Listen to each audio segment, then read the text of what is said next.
नमस्कार दोस्तों, स्वागत है आपका आपके अपने चैनल जीके सुरेश चौहान में। और आज का टॉपिक है वो भारत का इतिहास है। उससे एक मोस्ट इम्पोर्टेंट टॉपिक आपका भक्ति एवं सूफी आंदोलन, जिसके हमने 95 टॉप 95 क्वेश्चंस इस वीडियो में हम डिस्कस करेंगे। अभी तक आपने चैनल को सब्सक्राइब नहीं किया है तो चैनल को सब्सक्राइब कर लें, बेल आइकन प्रेस कर लें ताकि आने वाली वीडियो की नोटिफिकेशन आपको सबसे पहले मिल जाए। और अभी तक आपने टेलीग्राम चैनल ज्वाइन नहीं किया है तो टेलीग्राम चैनल भी आप ज्वाइन कर सकते हो। तो चले क्वेश्चन की ओर। तो फर्स्ट क्वेश्चन है कि भक्ति आंदोलन का प्रारंभ किया गया था। जो भक्ति आंदोलन है उसका प्रारंभ किन के द्वारा किया गया? तो ये अलवार संतों द्वारा किया गया था और दक्षिण भारत में हुआ था। इसकी शुरुआत कहाँ हुई थी? दक्षिण भारत में हुई अलवार संतों द्वारा। तो अलवार संत कौन थे? जो विष्णु की पूजा करते थे, विष्णु को मानते थे, वो अलवार संत थे। और जो शैव संत थे आपके, मतलब जो नयनार बोला जाता है, मतलब शिव की जो भक्ति करते थे वो नयनार थे। नेक्स्ट क्वेश्चन देखो भाई। नेक्स्ट क्वेश्चन है कि भक्ति संस्कृति का भारत में पुनर्जन्म हुआ। जो भक्ति संस्कृति है उसका भारत में पुनर्जन्म है वो कब हुआ? तो 15 और 16वीं शताब्दी के अंदर हुआ था। 15 और 16वीं शताब्दी के अंदर हुआ था। नेक्स्ट है कि बुद्ध और मीराबाई के जीवन दर्शन में मुख्य साम्य था। जो बुद्ध और जो मीराबाई है उसके जीवन का जो मुख्य मेन साम्य था वो क्या था? तो वो था आपका संसार क्या है, दुखपूर्ण। उन्होंने बताया कि जो संसार है वो क्या है, दुखपूर्ण है। नेक्स्ट देखो भाई। नेक्स्ट पूछा गया कि कोई व्यक्ति किसी व्यक्ति से उसका धर्म, संप्रदाय या जाति न पूछे, यह कथन किसका है? मतलब ये किसने कहा कि कोई भी व्यक्ति किसी व्यक्ति से उसका धर्म या संप्रदाय या उसकी जाति ना पूछे? तो वो कहा था रामानंद ने। किसने कहा था? रामानंद ने कहा था। नेक्स्ट देखो भाई। नेक्स्ट है कि सभी जो भक्ति आंदोलन या संत है के मध्य एक समान विशेषता थी। और क्या थी उन्होंने? तो उन्होंने वो जो विशेषता थी वो क्या थी? तो वो थी अपनी वाणी को उसी भाषा में लिखा जिसके उनके भक्त समझते थे। भाई देखो, अगर कोई राजस्थानी में था तो राजस्थानी भाषा में अपने उपदेश लिखे और दिए ताकि जो लोग हैं उनको वो क्या आसानी से समझ सके। नेक्स्ट देखो भाई। नेक्स्ट है कि मध्ययुगीन भारत के धार्मिक इतिहास के संदर्भ में सूफी संत निम्न में से किस तरह के आचरण का निर्वाह करते थे? तो वो करते थे भाई साहब आपका ध्यान साधना और विश्वास नियम, सही बात आपका। एकांत में कठोर यौगिक व्यायाम, सही है। श्रोताओं और आध्यात्मिक हर्षोन्माद उत्पन्न करने के लिए पवित्र गीतों का गायन, तो ये भी सही है। इस प्रकार सभी सही है। तो 1, 2 और 3 क्या हो जाएगा आपका? राइट आंसर हो जाएगा। देखो आगे पूछा गया है कि कामरूप में वैष्णव धर्म को लोकप्रिय बनाया। जो कामरूप है उसमें वैष्णव धर्म है उसको लोकप्रिय किसने बनाया? तो वो बनाया था शंकरदेव ने। किसने बनाया था? शंकरदेव ने बनाया था। नेक्स्ट है कि असम व कूच बिहार में वैष्णव धर्म का प्रवर्तन किसने किया? असम और जो बिहार सेक्टर है उसमें वैष्णव धर्म का जो प्रवर्तन है वो किसने किया? तो वो किया था शंकरदेव ने। किसने किया? शंकरदेव ने किया था। देखो भाई नेक्स्ट क्वेश्चन। नेक्स्ट क्वेश्चन है कि सुप्रसिद्ध मध्यकालीन संत शंकरदेव है वो संबंधित है, वो कौन से संप्रदाय से संबंधित है? तो वो आपके वैष्णव संप्रदाय से संबंधित है। किससे संबंधित है? वैष्णव संप्रदाय से। नेक्स्ट है कि रामानुजाचार्य किस से संबंधित है? जो रामानुजाचार्य है उन्होंने कौन सा सिद्धांत प्रतिपादित किया? तो उन्होंने किया आपका विशिष्ट द्वैत। कौन सा किया था? विशिष्ट द्वैतवाद का सिद्धांत है वो प्रतिपादित किया किसने? रामानुजाचार्य ने। देखो भाई आगे पूछा गया कि शुद्ध अद्वैतवाद का प्रतिपादन किसने किया? तो शुद्ध अद्वैतवाद का जो प्रतिपादन है वो वल्लभाचार्य ने किया। किसने किया था? वल्लभाचार्य ने शुद्ध अद्वैतवाद का प्रतिपादन किया था। नेक्स्ट क्वेश्चन है कि महाप्रभु वल्लभाचार्य की जन्मस्थली कहाँ है? जो महाप्रभु वल्लभाचार्य है उनकी जो जन्मस्थली है वो चंपारण है। कहाँ है आपकी? चंपारण है। नेक्स्ट देखो भाई। नेक्स्ट पूछा गया कि निम्न में से कौन सुमेलित है? जो सुमेलित है वो आपको इस क्वेश्चन में क्या करना है? बताना है। तो देखो अद्वैतवाद रामानुज, विशिष्ट द्वैतवाद शंकराचार्य, द्वैतवाद मध्वाचार्य। तो इसमें आपका राइट आंसर हो जाएगा सी, द्वैतवाद मध्वाचार्य क्या है आपका? सुमेलित है। नेक्स्ट देखो पुष्टि मार्ग के प्रवर्तक कौन थे? जो पुष्टि मार्ग है उसके प्रवर्तक कौन थे? तो उसके प्रवर्तक थे वल्लभाचार्य। कौन थे? वल्लभाचार्य पुष्टि मार्ग के प्रवर्तक थे। नेक्स्ट क्वेश्चन देखो भाई। नेक्स्ट क्वेश्चन है कि निम्न कथनों पर विचार कीजिए। जो कथन दिए गए हैं उस पर हमें क्या करना है? विचार करना, उसको पढ़ के फिर उसका आंसर देना है। तो देखो इसमें दिया गया कि बीजक है वो दादू दयाल के उपदेशों का एक संकलन है तो भाई देखो बीजक तो हमने पढ़ा था और कम्युनिटी के अंदर भी मैंने देखो ये क्वेश्चन डाला था। जो बीजक है वो क्या है, कबीर, कबीर के उपदेशों का संकलन है। तो इसमें धातु तो ये नहीं होगा, तो ये क्या हो गया आपका, गलत हो गया। नेक्स्ट है कि पुष्टि मार्ग के दर्शन को मध्वाचार्य ने प्रतिपादित किया। तो ये भी हमने जो ऊपर का जो जस्ट क्वेश्चन गया था उसमें पढ़ा, तो वो क्या हो गया था आपका जो पुष्टि मार्ग है वो और वल्लभाचार्य ने क्या किया था, आपका प्रतिपादित किया। लेकिन ये दोनों क्या हो गए, गलत। तो ना तो एक और ना ही दो, तो इसमें ऑप्शन संख्या डी आपका सही हो जाएगा। देखो भाई आगे है कि निम्नलिखित में से किस भक्ति संत ने अपने संदेश के प्रचार के लिए सबसे पहले हिंदी का प्रयोग किया। देखो हम जो राजस्थान के जो भक्ति आंदोलन पढ़ा था उसके अंदर भी क्वेश्चन डिस्कस किया था, तो इसका आंसर हो जाएगा रामानंद। कौन हो जाएगा, रामानंद। रामानंद ने आपका क्या है, सबसे पहले हिंदी भाषा का प्रयोग किया था अपने जो संदेश है उसके प्रचार के लिए। नेक्स्ट है कि मध्यकालीन भारत के निम्नलिखित में से किस संत का जन्म प्रयाग में हुआ था। मध्यकालीन जो संत है उसका जन्म प्रयाग में हुआ, ऐसा कौन सा संत था, तो वो था आपका रामानंद। कौन था, रामानंद का जन्म है वो जन्म प्रयाग के अंदर हुआ। नेक्स्ट देखो भाई, कबीर शिष्य थे, तो कबीर है वो किसके शिष्य थे, तो कबीर रामानंद के शिष्य थे। किसके शिष्य थे, रामानंद के। नेक्स्ट है कि बीजक का रचयिता कौन है, तो मैंने ऊपर बता दिया आपको, कबीर। कौन है, कबीर थे बीजक के रचयिता। जो उनके उपदेश और जो उनके संदेश हैं वो इस बीजक के अंदर संकलित हैं। देखो भाई आगे पूछा गया कि कबीर व धर्मदास के मध्य जो संवाद हुआ, जो बातचीत हुई, उसके संकलन का शीर्षक क्या है। तो उसके जो संकलन है उसका शीर्षक है अमर मूल। क्या नाम है उसका, अमर मूल है, जिसके अंदर कबीर व धर्मदास के जो मध्य जो बातचीत हुई, जो संवाद हुआ, उसका संकलन इसके अंदर किया गया। नेक्स्ट है कि मलुकदास एक संत कवि थे। जो मलुकदास है वो एक संत कवि थे, तो वो कड़ा के थे। कहाँ के थे, कड़ा के थे। नेक्स्ट देखो भाई, नेक्स्ट है कि संत घासीदास के पिताजी का क्या नाम था। जो संत घासीदास है उसके जो पिताजी हैं उनका नाम था महगू। क्या नाम था, महगू नाम था। नेक्स्ट देखो, नेक्स्ट पूछा गया निम्नलिखित में से कौन सा एक सही काल कर्म है। जो काल कर्म है आपका सही, जो सबसे पहले कौन, उसके बाद में कौन, उसके बाद में कौन, तो ये जो काल कर्म है वो आपको इस क्वेश्चन में बताना है। तो देखो सबसे पहले आपका शंकराचार्य, फिर रामानुज और फिर चैतन्य, इनका जो कालक्रम है, तो इसमें आपका सही हो जाएगा शंकराचार्य, रामानुज और चैतन्य। नेक्स्ट देखो निम्न में से भक्ति संतों का सही तिथि, मतलब तिथि के अनुसार जो कालक्रम है उसको चुनिए। तो वो आपका हो जाएगा पहले कबीर, गुरु नानक, चैतन्य और मीराबाई। तो ऑप्शन संख्या ए इसका क्या हो जाएगा, राइट आंसर हो जाएगा। देखो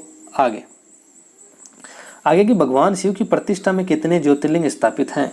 जो भगवान शिव है उसकी प्रतिष्ठा के अंदर आपके 12 ज्योतिर्लिंग स्थापित है। कितने स्थापित हैं, 12 ज्योतिर्लिंग स्थापित है।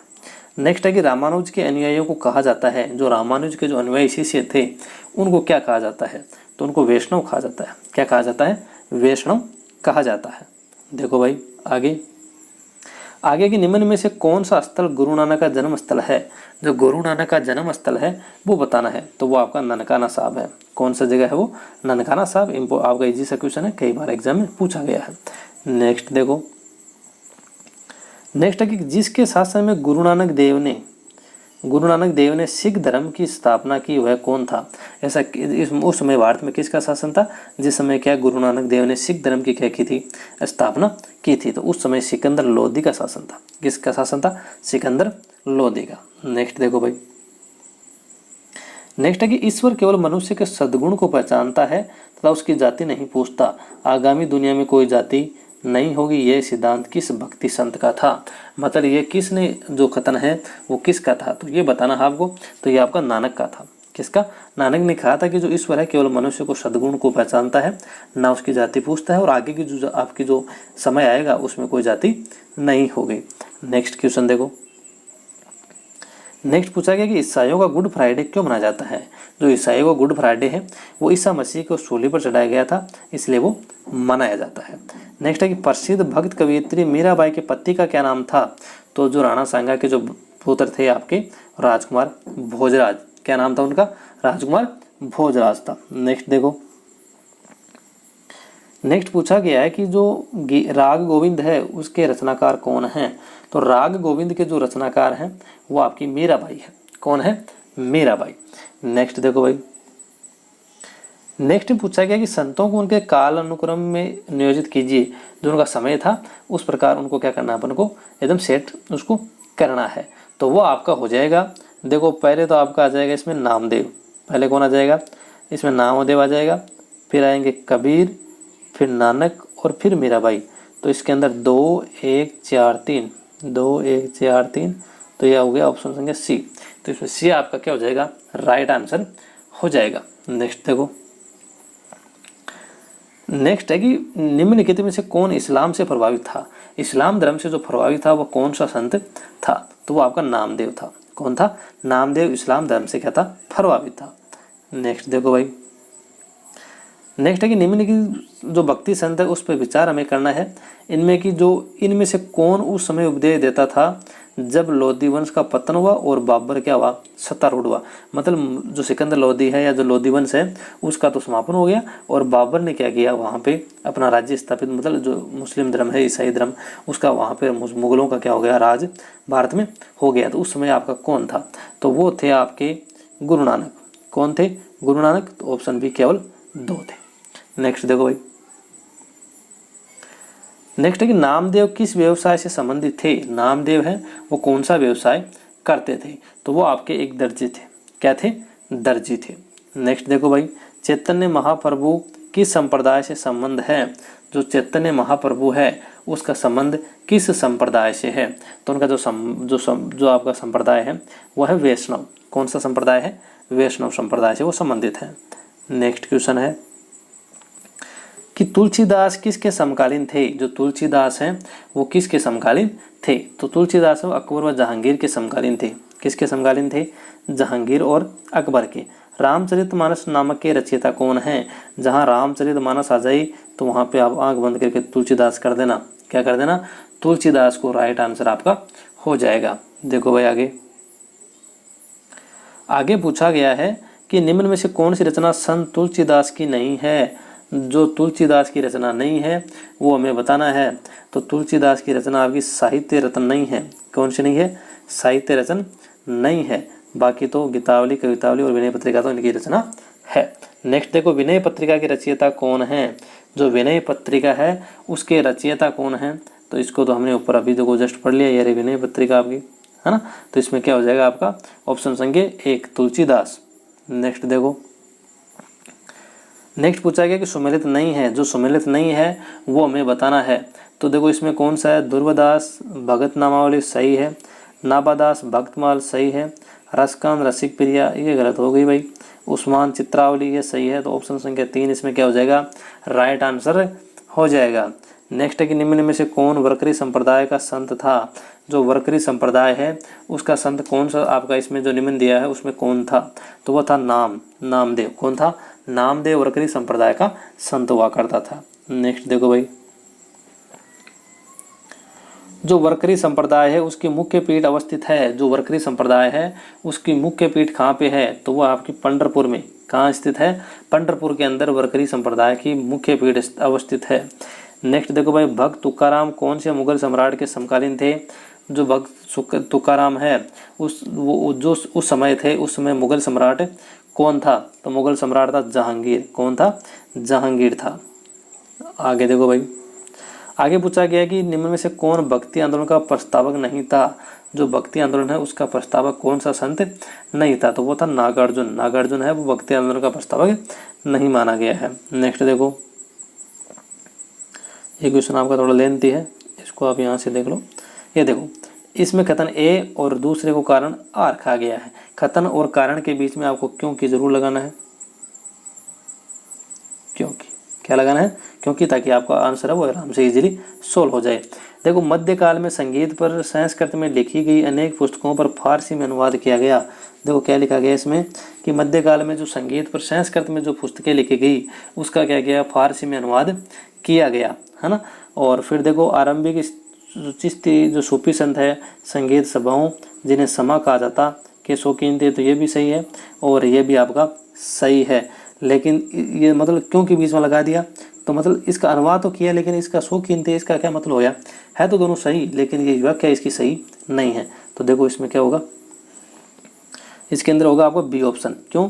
खतन ए तथा कारण आर दोनों सही है, मैंने बताया दोनों सही है, किंतु जो आर है खतन वो एक की सही व्याख्या नहीं करता। मतलब दोनों बातें एक दूसरे से रिलेटेड नहीं है, अलग अलग बातें हैं, सही है लेकिन एक दूसरे से वो रिलेटेड नहीं है। तो ऑप्शन संख्या 20 का राइट आंसर हो जाएगा। देखो भाई आगे पूछा गया कि भारत में चिश्तिया सूफी मत का जो चिश्तिया सूफी मत है उसको स्थापित किसने किया? तो वो किया था ख्वाजा मोइनुद्दीन चिश्ती ने अजमेर में, और जो आपके मोहम्मद गोरी थे, पृथ्वीराज तृतीय थे, उस समय ये भारत आए थे। नेक्स्ट देखो भाई, नेक्स्ट भारत में चिश्तिया संप्रदाय का प्रमुख सूफी संत है वो आपका शेख मोइनुद्दीन चिश्ती है। कौन है? शेख मोइनुद्दीन चिश्ती है। नेक्स्ट देखो भाई, निम्नलिखित सूफी संतों में कौन सर्वप्रथम अजमेर में बस गए थे? मैंने बताया था मोहम्मद गोरी के समय, पृथ्वीराज तृतीय के जो समय था उस समय अजमेर में आए थे। कौन? आपके शेख मोइनुद्दीन चिश्ती। तो ऑप्शन संख्या ए इसका राइट आंसर हो जाएगा। देखो भाई आगे पूछा गया कि निम्न में से कौन सूफीवाद की चिश्ती शाखा का संस्थापक था? जो चिश्ती शाखा है उसके संस्थापक, तो इससे सीधा सा है आपका कौन हो जाएगा? ख्वाजा अबू अब्दाल। तो सूफीवाद की जो चिश्तिया शाखा है उसका संस्थापक कौन हो जाएगा? नहीं सॉरी, इसमें आपका हो जाएगा, इसमें मैंने बता दिया, अभी तो अपने ऊपर पढ़ा था इसको। देखो इसमें शेख मोइनुद्दीन चिश्ती कौन हो जाएगा? शेख मोइनुद्दीन चिश्ती हो जाएंगे। नेक्स्ट देखो, ख्वाजा मोइनुद्दीन चिश्ती हैं वो किसके शिष्य थे? तो ख्वाजा मोइनुद्दीन चिश्ती है वो आपके ख्वाजा उस्मान हारूनी के शिष्य थे। किसके? ख्वाजा उस्मान हारूनी के वो क्या थे? शिष्य थे। ठीक है, देखो आगे की ख्वाजा मोइनुद्दीन चिश्ती शिष्य थे, तो ये तो हमने पढ़ लिया ख्वाजा उस्मान हारूनी के। नेक्स्ट है कि अजमेर में ख्वाजा मोइनुद्दीन चिश्ती की दरगाह पर नज़र भेंट करने वाले प्रथम मराठा सम्राट कौन थे? मतलब जो ख्वाजा मोइनुद्दीन चिश्ती की दरगाह अजमेर के अंदर, उस पर जो नज़र भेंट करने वाले प्रथम मराठा सरदार कौन थे? तो वो शिवाजी के पुत्र थे, राजा साहू। कौन थे? शिवाजी के पुत्र राजा साहू थे। नेक्स्ट देखो भाई, नेक्स्ट क्वेश्चन है कि शेख निजामुद्दीन औलिया शिष्य थे। जो शेख निजामुद्दीन औलिया है वो किसके शिष्य थे? तो शेख निजामुद्दीन औलिया है वो बाबा फरीद के शिष्य थे। किसके थे? बाबा फरीद के। नेक्स्ट देखो, शेख निजामुद्दीन औलिया की दरगाह स्थित है। तो शेख निजामुद्दीन औलिया की जो दरगाह है वो आपकी दिल्ली के अंदर स्थित है। कहाँ स्थित है? दिल्ली के अंदर शेख निजामुद्दीन औलिया की आपकी दरगाह स्थित है। देखो आगे क्वेश्चन पूछा गया है कि जो खतन व कारण का क्वेश्चन है, तो इसमें खतन देखो क्या दिया गया है आपका। तो खतन दिया गया कि भारत में सूफियों के चिश्ती धर्म संघ के प्रवर्तक और सर्वप्रमुख व्यक्ति ख्वाजा मोइनुद्दीन चिश्ती थे। ये बात हमने पढ़ ली। अब इसमें बीच में आपको क्योंकि लगाना है, क्या लगाना है? क्योंकि चिश्ती धर्म संघ ने अपना नाम अजमेर में स्थित ग्राम चिश्त से लिया है। क्या ये बात सही है? तो इसको आप देखो, आपके आंसर है उसके माध्यम से। तो जो आपके ये देखो आंसर ये है, तो इसके अंदर आपका जो राइट आंसर होगा वो आपका कौन सा हो जाएगा भाई? देखो इसमें क्या है कि आपका ए तो सही है, मैंने बता दिया कि उसके प्रवर्तक कौन थे, सही है। लेकिन जो आपका जो चिश्ती है वो जो चिश्त गांव से लिए गए अजमेर से, ये बात गलत है। तो इसमें ए सही है परंतु आर क्या है आपका गलत है। नेक्स्ट देखो भाई, नेक्स्ट है कि जिस सूफी मंत्र की मान्यता थी कि भक्ति संगीत ईश्वर के निकट पहुंचने का साधन है, ऐसा कौन सा संत था जिसकी ये मान्यता थी कि जो भक्ति है वो इसके ईश्वर के निकट पहुंचने का जो माध्यम है संगीत को बताया गया। किसको? संगीत को। तो वो कौन सा आपका संत था? तो वो था मोइनुद्दीन चिश्ती। कौन था? मोइनुद्दीन चिश्ती। निम्न में से चिश्ती सिलसिले का संबंध नहीं है। चिश्ती जो सिलसिला है उसका संबंध इस निम्न में से कौन नहीं है? तो वो जो शेख अब्दुल जिलानी है उसका संबंध चिश्ती सिलसिले से नहीं है। नेक्स्ट देखो भाई, नेक्स्ट है कि निम्न में से निम्न में से किसे भारत का सादी कहा गया? ऐसा कौन सा संत था जिसे भारत का सादी कहा गया? तो वह था अमीर हसन। कौन था? अमीर हसन को भारत का सादी कहा गया है। नेक्स्ट है कि किस सुल्तान ने निजामुद्दीन औलिया से भेंट करने से इनकार कर दिया था? ऐसा कौन सा सुल्तान था जिसने निजामुद्दीन औलिया से क्या है भेंट करने से मना कर दिया था? तो वो था अलाउद्दीन खिलजी। अलाउद्दीन खिलजी ने जो निजामुद्दीन औलिया है उनसे भेंट करने या मतलब बातचीत करने के लिए मना कर दिया था। देखो भाई आगे पूछा कि कौन सा सूफी संत महबूब ए इलाही कहलाता है? ऐसा कौन सा संत है जो महबूब ए इलाही कहलाता है? तो वो आपका जो आंसर हो जाएगा वो है शेख निजामुद्दीन औलिया। कौन? शेख निजामुद्दीन औलिया। नेक्स्ट है कि कौन से सूफी संत महबूब इलाही के नाम से जाना जाता है, तो ओलिया का हमने पढ़ लिया, शेख निजामुद्दीन ओलिया। क्योंकि अलग अलग देखो एग्जाम्स में आए हुए क्वेश्चन हैं परिवेश इसके, इसीलिए रिपीट हो रहे हैं। मतलब ये किसी अन्य एग्जाम में था और ये किसी अन्य एग्जाम में, इस कारण ये क्या हो गया वापस आपके रिपीट हो गया। मतलब ये बताया जा रहा है कि जो क्वेश्चन उठाए गए आपके जो वीडियो में दिए जा रहे हैं वो क्या है, वेरी इंपॉर्टेंट, क्योंकि जो क्वेश्चन आए हुए सभी परिवेश इसके एग्जाम में पूछे गए हैं। नेक्स्ट देखो भाई, नेक्स्ट है कि शेख फरीद का सर्वाधिक ख्यातिलब्ध शिष्य है जिसने दिल्ली के 7 सुल्तानों का शासन देखा था, ऐसा कौन था? तो दिल्ली के जो 7 सुल्तान थे उनका शासन देखने वाला जो शिष्य था, है ना, किसका? शेख फरीद का। वो कौन था? तो वो आपका निजामुद्दीन ओलिया था। कौन था? निजामुद्दीन ओलिया। नेक्स्ट देखो भाई, नेक्स्ट है किस सूफी मत संत के विचारों को सिखों के धर्म ग्रंथ आदि ग्रंथ में संकलित किया गया है? ऐसे कौन से जो सूफी संत है उसके विचारों को क्या है, तो सिखों का धर्म ग्रंथ है आदि ग्रंथ, उसके अंदर क्या किया गया है, संकलित किया गया है। तो वो फरीदुद्दीन है गंजे शेख शक्कर के नाम से उसको जाना गया था, वो है। नेक्स्ट देखो भाई, नेक्स्ट है कि जो सलीम जो चिश्ती रहते थे, जो प्रसिद्ध जो संत सलीम चिश्ती है वो कहाँ रहते थे? तो वो रहते थे आपके फतेहपुर सीकरी के अंदर। कहाँ? फतेहपुर सीकरी के अंदर सलीम चिश्ती रहते थे। नेक्स्ट देखो, नेक्स्ट है किसे शेख उल हिंद की पदवी प्रदान की गई? ऐसे कौन से संत थे जिसे शेख उल हिंद की क्या दी गई, पदवी प्रदान की गई? तो वो थे शेख सलीम चिश्ती। शेख सलीम चिश्ती को शेख उल हिंद की पदवी प्रदान की गई थी। नेक्स्ट है क्वेश्चन कि निम्न में से किस चिश्ती संत को चिरागे दिल्ली कहा गया? ऐसा कौन सा संत था जिसे चिरागे दिल्ली के नाम से जाना गया? तो वो था नासिरुद्दीन। नासिरुद्दीन को चिरागे दिल्ली के नाम से जाना गया था। नेक्स्ट क्वेश्चन है भाई, ख्वाजा मोइनुद्दीन चिश्ती किस सूफी संप्रदाय से संबंधित थे? तो मैंने बताया था चिश्तिया संप्रदाय से। किससे थे? चिश्तिया संप्रदाय से। नेक्स्ट देखो भाई, नेक्स्ट क्वेश्चन है कि सूफीवाद के संदर्भ में निम्नलिखित कथनों पर विचार कीजिए। जो सही है वो आपको इस क्वेश्चन में बताना है। तो वो देखो आपका ये इस प्रकार देख लो आप। फर्स्ट है कि शेख अहमद सरहिंदी इब्राहिम लोधी का समकालीन था, है ना, तो ये बात सही नहीं भाई, ये तो गलत हो गई। शेख नसीरुद्दीन चिरागी दिल्ली शेख निजामुद्दीन ओलिया का शिष्य था, ये बात तो एकदम करेक्ट है। क्या होगी? एकदम करेक्ट बात है। नेक्स्ट है कि औरंगजेब शेख सलीम चिश्ती का समकालीन था, तो औरंगजेब है वो शेख सलीम चिश्ती का समकालीन नहीं था, ये बात भी गलत है। नेक्स्ट है कि भारत में सूफियों की कादरी पद्धति सबसे पहले शेख नियामतुल्लाह और मखदूम मोहम्मद जिलानी द्वारा लागू की गई। जो आपकी जो सूफियों में कादरी पद्धति है वो इन दोनों के द्वारा लागू की गई, तो ये बात सही है। तो आपका 2 और 4 सही, तो ऑप्शन डी इसमें क्या हो जाएगा, आपका राइट आंसर हो जाएगा। ठीक है, देखो आगे पूछा गया कि निम्न संतों में कौन सूफी थे? जो संत है उनमें सूफी थे वो कौन थे? तो वो आपके हैं मोइनुद्दीन चिश्ती। मोइनुद्दीन चिश्ती थे। नेक्स्ट है कि सूफीवाद के सिलसिलों में कौन संगीत के विरुद्ध था? जो सूफीवाद के इस सिलसिले में संगीत के जो विरुद्ध संत जो आपका सूफी संत था वो कौन था? तो वो आपका था कादरिया। जो आपका संप्रदाय था संत जो सूफीवाद था वो संगीत के विरुद्ध था। नेक्स्ट देखो भाई,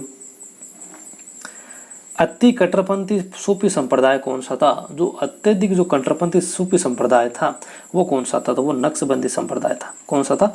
नक्शबंदी संप्रदाय अति कट्टरपंथी सूफी संप्रदाय था। नेक्स्ट है कि जो युग्म दिए गए उसमें गलत युग्म को पहचाना हमें। कौन से युग्म को पहचाना है? जो गलत युग्म दिया हुआ है उसको हमें पहचानना है। तो वो आपको देखो जो चिश्ती दिल्ली और दोआब, चिश्ती दिल्ली और दोआब सुवारदी सिंध के अंदर सेक्टर में प्रसिद्ध था, फिरदौसी बिहार में, तो ओलिया मध्य प्रदेश, तो ये दिल्ली वाला हो गया। तो ये आपका राइट आंसर ये हो जाएगा क्योंकि ये गलत था आपका। कौन सा? सी आपका क्या हो गया? गलत हो गया। नेक्स्ट देखो भाई, नेक्स्ट है कि निम्न में लेकिन सूफियों में से किसने कृष्ण को ओलिया का रूप माना? ऐसा कौन सा सूफी था जिसने कृष्ण को क्या माना? वो एक ओलिया के रूप में माना है। तो वो था शाह मोहम्मद गोश। कौन था? शाह मोहम्मद गोश था जिसने कृष्ण को ओलिया के रूप में माना है। नेक्स्ट है कि शेख बहाउद्दीन जकारिया किस संप्रदाय के थे?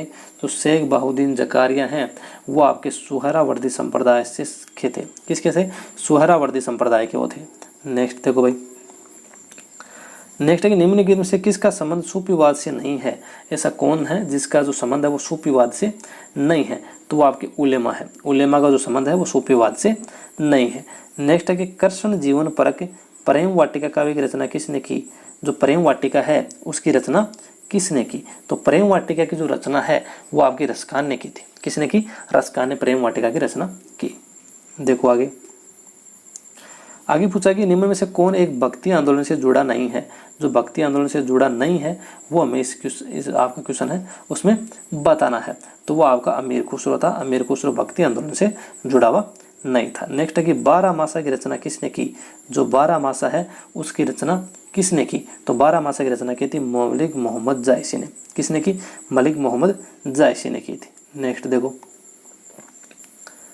नेक्स्ट पूछा गया कि प्रतिवर्ष प्रसिद्ध सूफी संत हाजी वारिस अली शाह की मजार पर मेला लगता है, तो वो कहाँ पे लगता है? तो हाजी वारिस अली की शाह की जो आपकी जो मजार है उस पर जो मेला लगता है वो लगता है होगा देवा शरीफ में। कहाँ लगता है? देवा शरीफ में। इस जो क्वेश्चन है इसमें केवल हम आंसर्स को ही देखेंगे, इसमें डिटेल में जाने की कोशिश नहीं करेंगे क्योंकि जो आपको वीडियो है वो ज़्यादा लंबा हो जाएगा। देखो आगे, क्राइस्ट का जो जन्म स्थल है वो कहाँ है? जो क्राइस्ट है उसका जन्म स्थल कहाँ है? तो वो आपको बेथलेहम है। कहाँ है? बेथलेहम है ना। तो बेथलेहम के अंदर क्या है? क्राइस्ट का जन्म स्थान है। नेक्स्ट है कि ईस्टर त्योहार के पीछे ईसाइयों की भावना क्या है?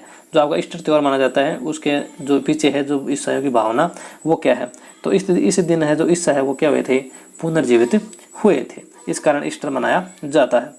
नेक्स्ट क्वेश्चन है कि दक्षिण भारत में चिश्ती सिलसिले का प्रमुख केंद्र है। तो दक्षिणी भारत है उसके अंदर जो चिश्ती सिलसिला है उसका प्रमुख केंद्र है वो आपका गुलबर्गा है। कौन सा है? गुलबर्गा आपका जो चिश्ती सिलसिला उसका प्रमुख केंद्र है। नेक्स्ट है संत दादू की मृत्यु किस स्थान पर हुई? तो संत दादू है उसकी जो मृत्यु है वो नारायणा जयपुर के अंदर हुई थी। जो नारायणा है वो कहाँ पे है? जयपुर के अंदर है, वहाँ पे उनकी मृत्यु हुई थी। नेक्स्ट देखो भाई, नेक्स्ट क्वेश्चन है कि मेरा निम्नलिखित में से कौन सा भक्ति संत कृष्ण का उपासक नहीं था? जो कृष्ण का जो उपासक नहीं था वो हमें इस क्वेश्चन में बताना है। तो वो रामानंद नहीं था। वो किसका था? विष्णु का उपासक था। नेक्स्ट है कि भक्ति आंदोलन में किसका योगदान नहीं था? जो भक्ति आंदोलन है उसमें योगदान नहीं है वो हमें बताना है। तो बाबर का नहीं था, ये तो आपको पता ही है।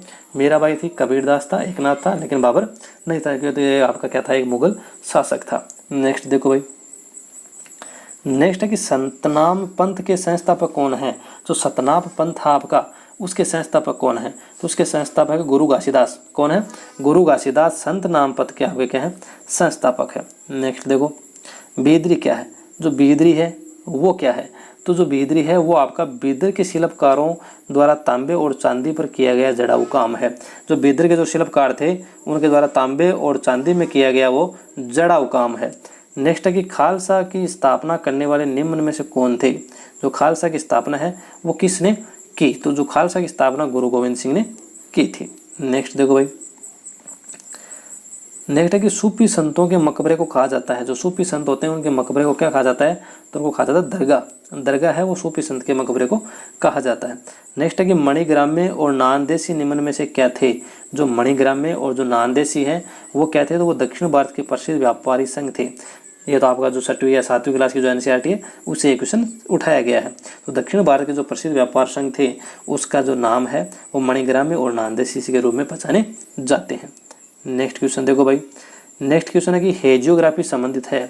जो हेजियोग्राफी है वो संबंधित है तो वो किससे संबंधित है? हेजियोग्राफी वो किससे संबंधित है? तो वो आपकी संत के आत्मकथा लेखन से है। तो संत की जो आत्मकथा है उसको हेजियोग्राफी कहा जाता है। नेक्स्ट है कि दक्षिण भारत से उत्तर भारत में भक्ति आंदोलन किसने चलाया? आपको पता है दक्षिण भारत में आंदोलन शुरू हुआ था और फिर उत्तर भारत है उसमें इसको किसने लेके आया था? तो वो आपके जो है वो रामानंद हो जाएंगे। कौन? रामानंद। नेक्स्ट है कि सूफी जो मत है उसके अनुसार खानकाओं से अभिप्राय है। तो उसके अनुसार क्या होता है? खानका किसे कहा जाता है? कि वे स्थान जहाँ सूफी संत बैठकों का क्या करते थे? आयोजन करते थे, उसको खानका कहा जाता था।